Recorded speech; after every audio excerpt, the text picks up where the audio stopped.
திருவள்ளூர் மத்திய மாவட்டம் பூந்தமல்லி சட்டமன்ற தொகுதிக்கு உட்பட்ட திருமழிசை பகுதிகளில்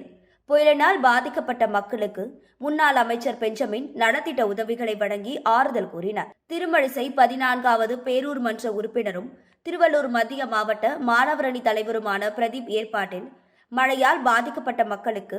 10 கிலோ அரிசி, பால், பெட்ஷீட், பாய், 10 மளிகை பொருட்கள் அடங்கிய தொகுப்புகளை திருவள்ளூர் மத்திய மாவட்ட கழக செயலாளரும் முன்னாள் அமைச்சரும் கழக அமைப்பு செயலாளருமான பெஞ்சமின் வழங்கி ஆறுதல் கூறினார். பின்னர் மக்களிடையே உரையாற்றிய முன்னாள் அமைச்சர் பெஞ்சமின்,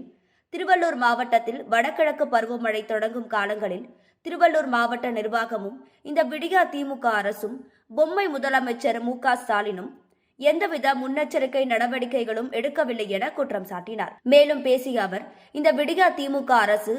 தகுந்த போர்க்கால நடவடிக்கைகளை எடுத்திருந்தால் திருவள்ளூர் மாவட்டம் முழுவதும் பல்வேறு தரப்பு மக்கள் மிகுந்த பாதிப்படைந்திருக்க மாட்டார்கள் என்றும், மழை நின்று ஒரு வார காலம் ஆகியும் இன்னும் பல இடங்களில் மழைநீர் வடியவில்லை என்றும் அவர் குற்றம் சாட்டினார். இந்த நிகழ்ச்சியில் பூந்தமல்லி முன்னாள் சட்டமன்ற உறுப்பினர் மணிமாறன், மாவட்ட அவைத்தலைவர் கண்ணன், மாவட்ட பொருளாளர் ஜாவித் அகமத், மாவட்ட வழக்கறிஞர் பிரிவு செயலாளர் அந்தமான் முருகன், திருமழிசை பேரூர் கழக செயலாளர் ரமேஷ், கழக இளைஞர் பாசறை துணை செயலாளர் கிஷோர், வார்டு செயலாளர் தேவராஜ், பாலாஜி, விசு, சுந்தரவேல், திருமலை, சீனிவாசன், சதீஷ்குமார், வெங்கடேசன், யுவராஜ், கார்த்திக், சுரேஷ், சின்னா, ரமேஷ், சார்கேஷ், விஷ்ணு மற்றும் திருமழிசை பேரூர் கழக நிர்வாகிகள், கழக தொண்டர்கள், பொதுமக்கள் திரளாக கலந்து கொண்டனர்.